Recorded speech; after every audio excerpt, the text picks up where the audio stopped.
Well, welcome to the Eyes on Jesus podcast with Drew and Tim. We're here with you today talking about New Year's. We're recording this in December, but at the time of this recording, Christmas will have been over. Wow, it went by so fast, didn't it, Drew? It's already just gone. Boom. Already, I've already we hope you're traveled. I've already done everything. It's great. done everything. Hopefully, you had a great Christmas, and we want to talk to you today about New Year's resolutions. Before we do that, Drew, how have you been? What's new in your world? Man, everything's great. I love that we're talking about New Year's resolutions because that's one of the things that I'm currently like working on is not just a New Year's resolution, but what is God sending me into in this next year? And I'm sure we'll get into that more, but man, it's just been an exciting season. God's doing a lot in my family and my life personally through my church.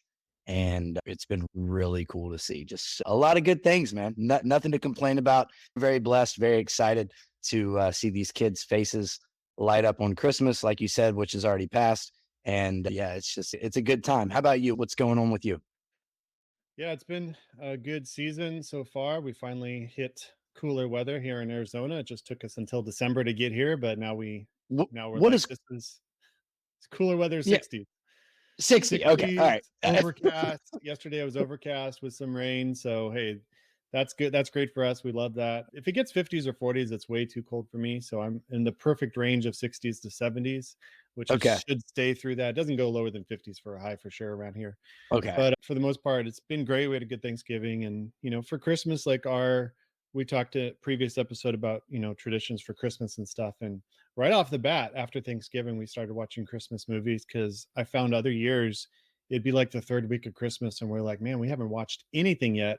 And so we're trying to Cram. be more intentional about watching stuff, making sure we're making use of our time as we're still crazy and doing stuff. But yeah, I'm excited for this next year. And, we talked as well about an election year coming up. And so this is going to be an interesting year in a number of ways. But as we talk about specifically resolutions, it's one of those things that I think most people at least crosses their mind. Even if you're not someone who makes Yeah. resolutions, at least it crosses your mind. Oh, it's the new year. What at least is this next year going to hold for me and my family? What Sure. hopefully you're asking what God has for you, what vision he's cast upon you and your family and maybe your ministry. Maybe that's the realm that you take this conversation when we talk about resolutions. And some of you listening actually make resolutions. You write them down, you share them, you hold yourself to them at least for a month, and then you kind of move on. And so we want to talk some of the pitfalls of doing resolutions and some of the dangers as well, because I think, like anything, it's if you misuse it or it's how you do it. If you're just doing it to put it on social media and get a following, hey, look at me at the gym for a week, you're Right. probably doing it for the wrong motivation. You're probably doing Yeah. it not with the intention of working out and getting healthy, but actually just to show people, hey, you're doing something with your New Year's resolution. And so what do you do, Drew? Do you have resolutions? How do you start the new year every year? I know you've talked before about you kind of have a mission statement for yourself. What's about that? You got it. So I'm not a resolution guy, but in a way, I'm trying to do something new for the new year. So, it's really just a different title. I could certainly make it a resolution, but what I've noticed is I'm 37 years old. I don't have one defined New Year's resolution that I still do. I don't have one. I've failed miserably on all of them. So hopefully our listeners are immediately like, all right, cool. He's like me. Like he does the same stuff. Because I've had the Januaries where I'm like, this is my year. I'm gonna get in shape. And like you said, 4 to 8 weeks into the year, I'm like, oh yeah, that's right. I need to cancel my gym membership. I'm like, I haven't gone. And so I've decided to kind of take a different approach. So first of all, I think what's great about New Year's is it's a lot like birthdays. It's very healthy. Anytime something happens in your life where you have a moment to reflect and look back and go, all right, how has this year been? Where am I in life? I think anytime you have a moment to pause and look at that's really good. It's really healthy. And then assess, all right, am I where I want to be? And we're all human. And I'm willing to bet that everyone, me, you, and everyone listening to this episode is going, no, I'm not where I want to be. I'm doing good things. I'm not where I used to be, which is great, but I'm not where I want to be. So, one of the things or a couple of things that I do every year. Number one, I send out an email to about 5 now. It used to be a little less, but now it's about 5 close friends. And I asked them in an email, I asked them to reply back and tell me something that I wouldn't want to hear. I love that. So yeah, so I reach out to 5 people that I can trust, that know me well, that know not just the Drew that preaches on Sunday, but know my character daily, know that talk with me weekly. And I ask them to tell me something that I wouldn't want to hear, a way that I could grow, maybe a character flaw they're seeing, maybe a pattern that could turn into a flaw that they're seeing, anything.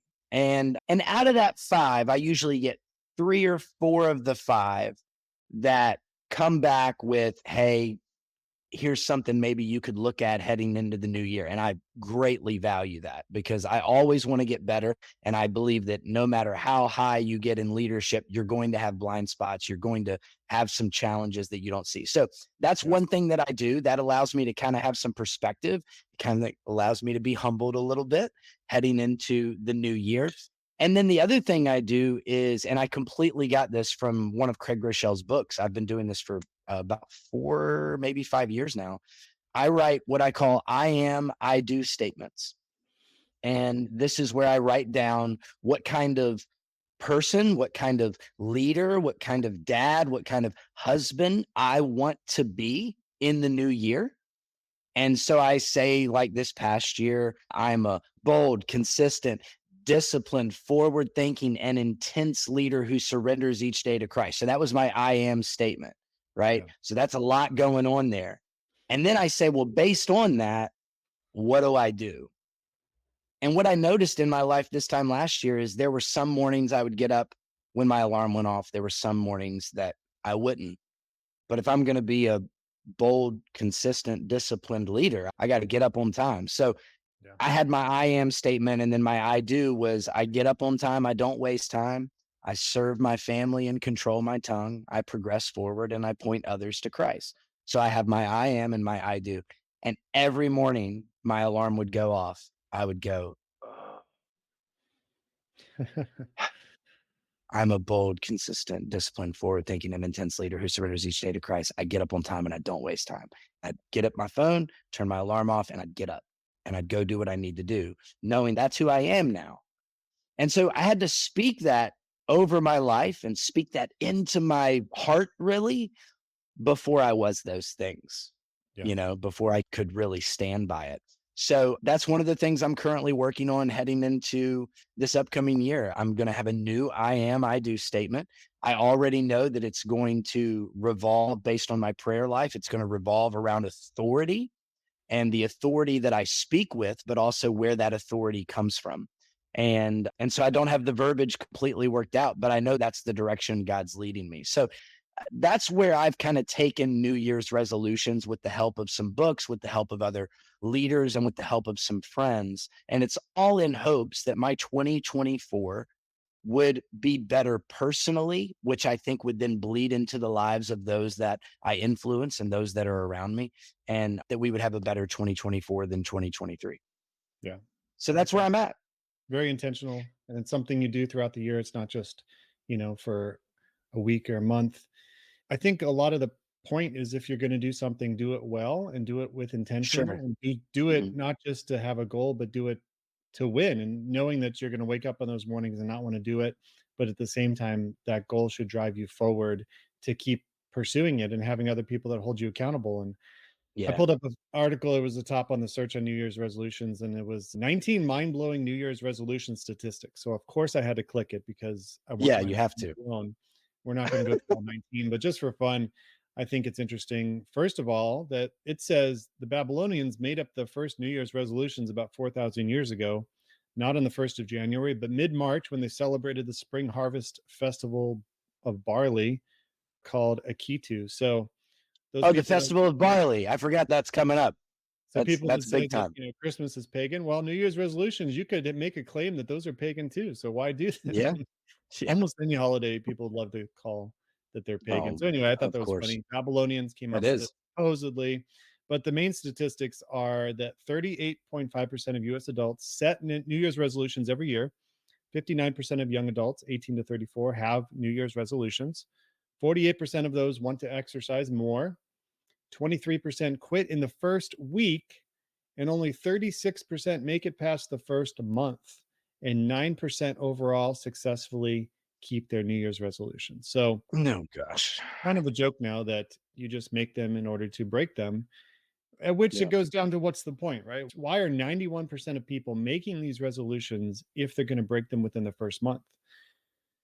And so I don't know, maybe it's Mm, peer pressure, maybe it's just something you've always done, maybe it's just, you know, people like us talking about resolutions and you feel bad and you're like, "Oh, maybe I need to make some." And it goes back to sure. the why. We should never do anything because of peer pressure. We should do it because of God's Right. pressure, I guess, for lack of a better term, for God's vision upon us of what we should do. Yeah. And I think it's funny from my perspective. I worked in retail for 24 years, and retail is very seasonal as it is. There's always the next season you're thinking about even before the season you're in is over. Sure. And Yeah. so right on December 26th every year, we tear down Christmas stuff, and immediately we would have the health food.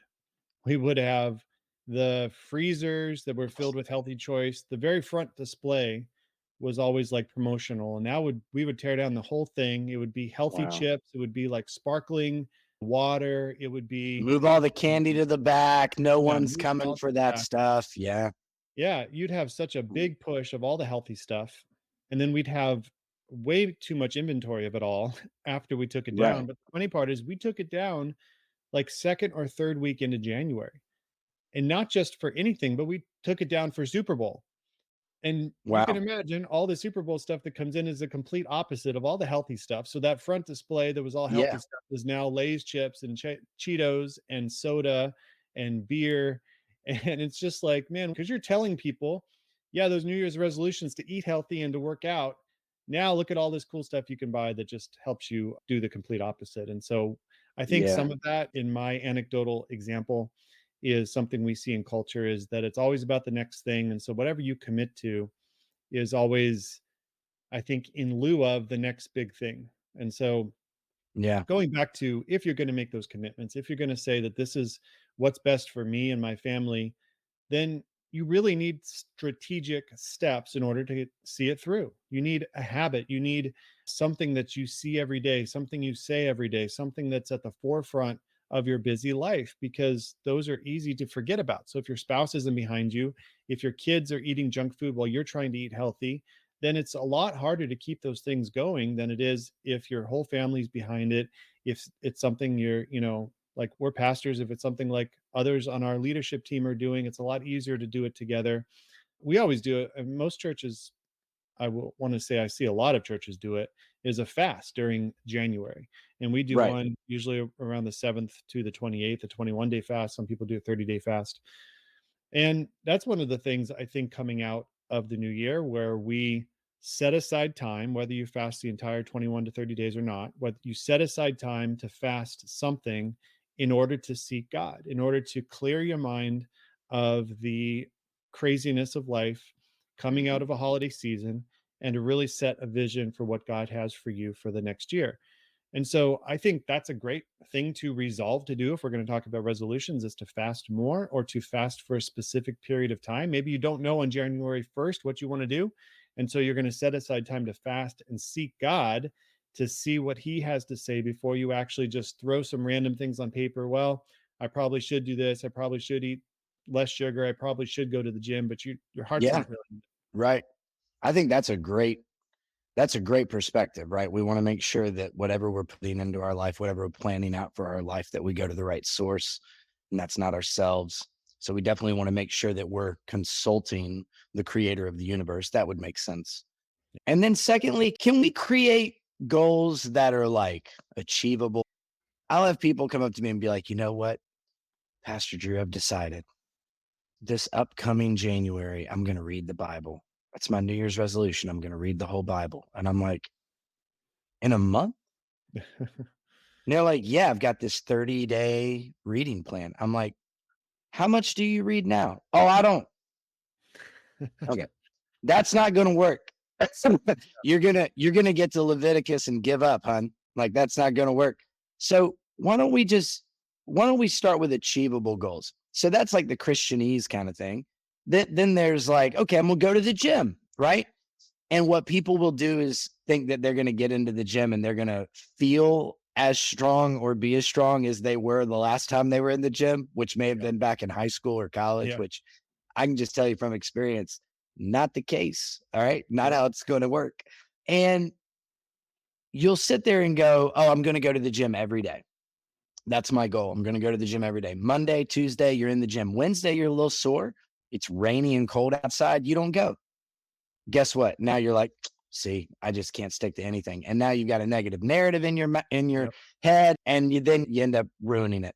How about you set like an achievable goal that's based on like beating yourself statistically? So what if you were to say, I'm going to see how many times I can go to the gym this week. If you go once, cool, you went once. Yeah. Then the next week rolls around. I'm going to see if I can go more than once. Maybe that week you go 3 times. I'm going to see if I can go more than 3 times. Like that's an achievable goal that builds on itself. So make small goals. Like for me, I've said this on the podcast before, but I count my workouts. I know how much weight I do. I don't really have weight goals. I know how many pounds I weigh. I don't really have a diet goal. I just know that if I consistently go to the gym one way or another, like I'm going to be in better shape than if I didn't go to the gym. That's all I really know. My eating habits are better than they were, but I'm not on some like keto diet. Like I pounded some Starburst last night with my daughter. Like that's just what I do sometimes. Okay. So what I know is that the way my brain works is I need to have some positive reinforcement as I'm going along in the process, or I won't recognize the progress I've made in the process. And biblically, I would give up on the promise. I would give up on what I thought I'm supposed to be to. So I want to encourage our listeners, like whatever goal you're setting, like make sure it's achievable. Don't get crazy. Don't get outlandish. This morning, I went and played basketball for 90 minutes and it was my 490th workout. Wow. 490th. What that tells me is that I'm going to hit over 500 workouts. And I started counting 2 years ago. So I don't know, like, I know what I bench, but I don't really have a bench goal. I know it's a lot more than I used to. And Yeah. I don't really like have a running goal or cardio goal or diet goal. I just know that I'm about to hit 500 workouts, 500 workouts in 2 years. 250 workouts a year, that's pretty good. I'm Yeah. happy with that. But bet I'm going to keep counting going in the next year. Now I'm kind of like, man, wouldn't it be cool to hit 1,000? I wonder what I'll look like when I hit 1,000 workouts. I wonder what I'll bench when I hit Yeah. 1,000 workouts. But I won't know if until I get there, right? Right. So I want to make sure our listeners like make achievable goals, be reasonable. You Yeah. know you, okay. And if you don't work out now, I'm going to work out every day. Don't start there. Right. Don't do Yeah. that to yourself. And as you get older too, and what you said is that, oh, if I can't work out like I did in my 20s, then forget it. And I was in that mindset too, because I mentioned this in our workout episode when we talked about it exclusively. But in my late 20s, I really got in shape. I did P90X and all these programs and stuff. And then in my mid 30s, I started having these health things going on. And what that led to was the fact that I can't do intense programs like I used to. And so there was Right. a period of a few years where I would try and I would get frustrated, or my back, I had a slip disc. And so my back would hurt. And so I was like, I can barely move today, let alone work out. And so it really put me in a path of like, well, just forget it. I can't do anything. I can't work out. And so why even try? And that led me to a place where 2 years ago now, I started working out with some of the pastors at church, and so we'd go almost every day. And it's been 2 years now, and I've gone at least 4 or 5 times every week. And for me, that's a win because I know mentally where I was and where I just almost gave up on working out completely. And at the same time, it's like, okay, I'm still going to the gym. I'm not doing, insane things. I don't do, like a lot of intense stuff on my back because of whatever, is going on there. And Yeah. sometimes even like my legs will hurt and start to be wobbly. And so I don't do a lot of intense leg stuff, but I do a lot of other stuff. Yeah, you And do so something, right? it's a trade-off. It's a trade-off from, doing nothing versus if I can't do everything, then I'll do nothing. And so I think, depending on where you're at in life and how old you are and what injuries you have, and you might be at that point, and you might be injured to the point where you can't do anything. And to not find your value in what you can't do, but to find your value in what you can do, and who There you God's go. made you to be, and the giftings that you have and how you can use them for God, despite the fact of what you'd like to do. Maybe He's calling you to do something different. So that goes back to seeking God and being aware of where you're at in life.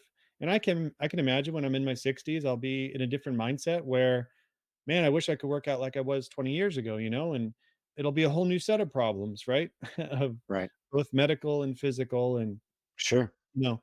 So I think being realistic, like you said, is very important as we talk about our goals. Being realistic with our Christian goals, like you said, and we just did a prayer series in November at church, and one of the things I said when I preached was the fact that when you come out of a prayer series, a lot of times the first thing you say is, okay, I get it. Prayer's important. I got to pray more. So what's the number I got to get to? Like what?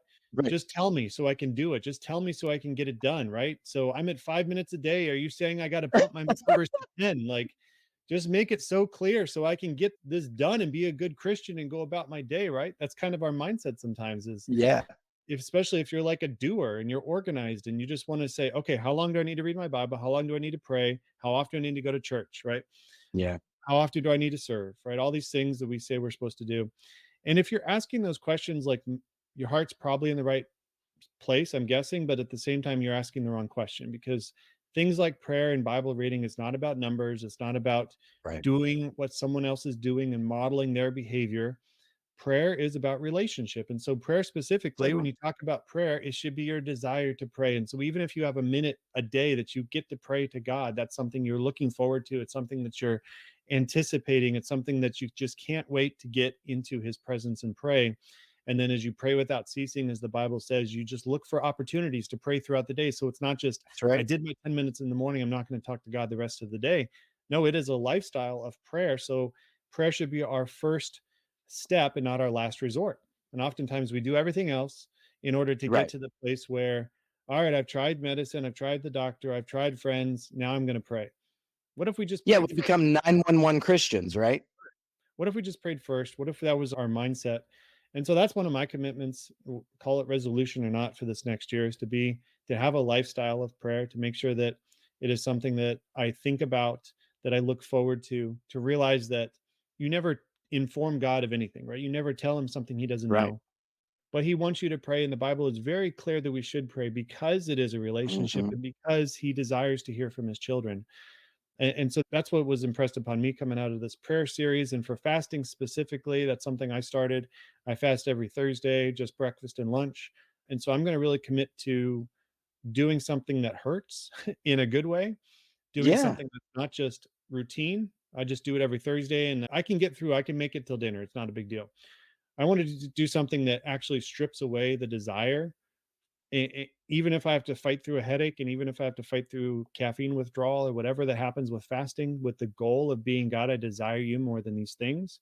So that's one of the things I want to do. Maybe I'll do a longer fast or something. I'm going to put it before prayer, but that's for me. That's for me to figure out both the prayer and Yeah, that's fasting piece. fantastic.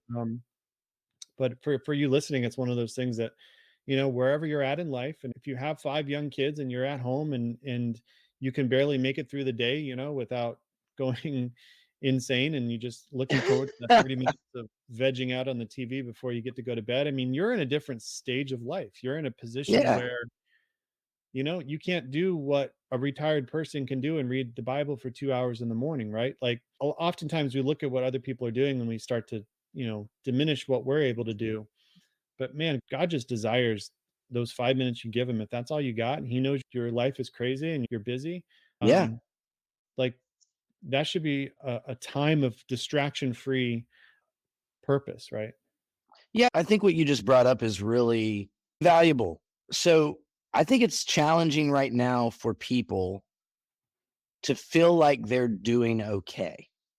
And the reason I say that is because when you get on any social media platform, everyone's telling you their secret of Yeah. how they do it. it's exhausting and it's annoying.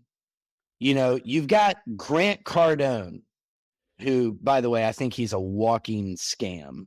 So whatever.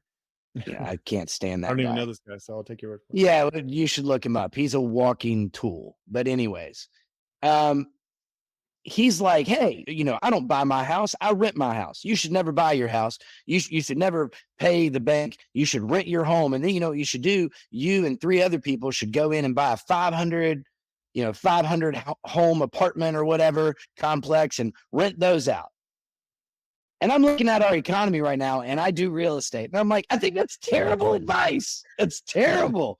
Like, if you have $1 billion, yeah, do whatever you want, man. Buy a plane. I don't care. But Yeah. you're telling young 20-year-olds to get with their friends who probably have very little experience and go in and make a huge financial investment with an unbelievable interest rate in a market where it's stalled. Please don't do that. So you have him saying that. Then you have other people that are like, oh no, buy your home every 2 years, move.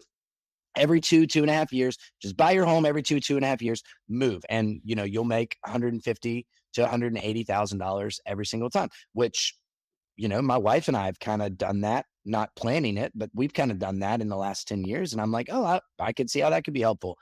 And then you got people that are like, let me tell you about my morning routine. I get up at 4 a.m. I immediately get into a cold tub. And I'm like, shut up with the cold tubs and the cold therapy. And you know what I do when I get out of the cold tub? I get into a sauna. And I'm like, well, sorry, bro. Not all of us have 10 grand to have a Right. cold tub, which are like $5,000, Yeah. and a sauna in our home. Some of us go to Planet Fitness or Gold's Gym, or work out at home. Some of us have kids. Like you said, maybe some of us are in a phase of life where we got 5 kids, or maybe we're going through a divorce, or maybe we're going through a move, or maybe we're going through a job change.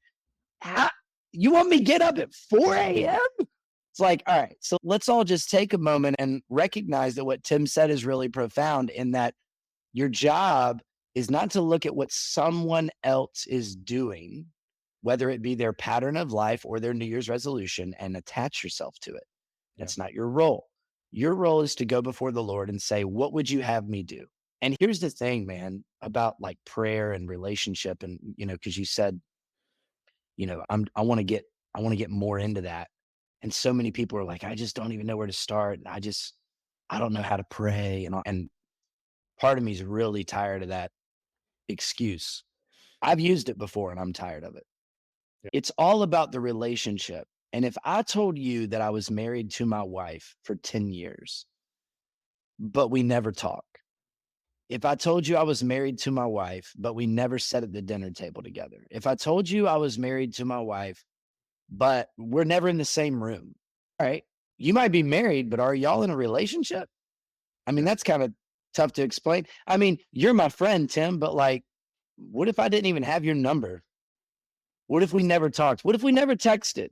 Yeah. What if we never just like sent each other TikTok videos because we thought they were funny? What if we never did that? What if we never liked what our churches or what our personal accounts are doing on social media? What if we never commented? What if we never engaged? What if there was no proof of relationship? And what I'm trying to tell our listeners is this next year, like, you want a great New Year's resolution, you want to really expand your faith, you want to really go into 2024 knowing that God has something for you and knowing that like you're going to progress, just be in a relationship. It's not more complicated than that. We know how to do relationships. The reason we know how to do relationships is because we were created by a God who does relationships. That's what I love that. I love that the reason we want to do life in community is because God is a relational God. The reason we communicate and the reason we spend time with one another is because the one who created us is relational God and wants to communicate and wants to spend time together. So if all you do in 2024, when you hit January, for those of you listening that go, I don't really know, like even where to start, how to pray, whatever, if all you were to do is just pause, like Tim said, for 5 minutes and maybe not even say anything, but just for 5 minutes, be opening to listening, be open to hearing from God. Just have Yeah. your mind on the creator of the universe. and just rest in that presence. If that's all you could do, at least you've started the relationship because now you're communicating, now you're spending time, now you're connected. And that's all that it's about. That's Yeah. all that it's about. So if you don't have a New Year's resolution for next year, please start there. Please. Because what I know is for me, everything good in my life, and I mean this, I really mean this. Everything good in my life has started with moments like that. We live in a society and in a world where you see the end of the moments. We see the, oh, I bought a plane. Oh, I bought a house. Oh, I bought a car. Oh, I got this new job. Oh, look at my perfect, wonderful, beautiful family. Look at my perfect, beautiful wife. Look at the career I have. Like we all see the end result. What I am telling you is that at the beginning of every end good result in my life, it was a moment of connection with the Father. And so that's where I want our listeners to go for 2024. Yeah. That's really good. And to realize what is going to try to steal that from you. If that sounds great and you want to do it, what's going to be the first thing that's going to keep you off that path? If you try to get connected with God, what's the number one distraction in your life that's going to keep you from that? Answer that Yeah. for yourself. I know for me, Mhm. it's my phone. As much as I am a social media guy and do all this stuff, it is completely a distraction. I think that's the number one for a lot of people. Yeah, mine too. It might be your morning routine. It might be something that you listen to or watch. It might be something that you don't even know yet, but to recognize it when it comes and say, all right, this is a distraction. I did not meet with my Heavenly Father yet. I did not have that Mhm. connection with Him before I started my day. And to recognize that for what it is. When the last time I preached, I talked about the fact that distractions now, our attention span is 8 seconds. And a I'm goldfish is surprised it's 9 seconds. 8 seconds. Yeah, a goldfish is A 9 seconds. goldfish And is so, 9? Oh, yeah, so we're not where doing did very you good. find that stat? Did you look that up? I looked that up, yeah. It was like the top article for Oh distractions, my or I forgot god. what I typed in, but w we used to be like Oh, 15 seconds, and now we're down to right? 8 as a people collectively, and some people are less, and some people, your level of awareness is as quick as you can swipe, right? That's 1 Yeah, second, according to my TikTok videos, the level of connection is like 1.8 seconds. 1.8 According to seconds. my statistics, it's And so like, what does no, that mean for yeah. your prayer life? If it's 8 seconds that you're distracted, if that's your attention span, right? What happens 8 seconds into your prayer?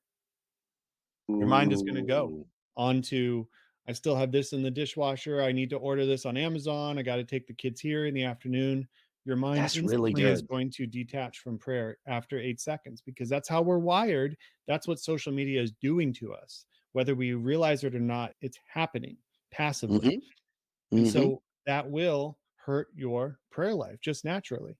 And so to recognize that for what it is, to say, I'm going to have a distraction free prayer, even if it's 2 minutes, I'm going to have a completely distraction free prayer. I'm going to completely focus on God for 2 minutes.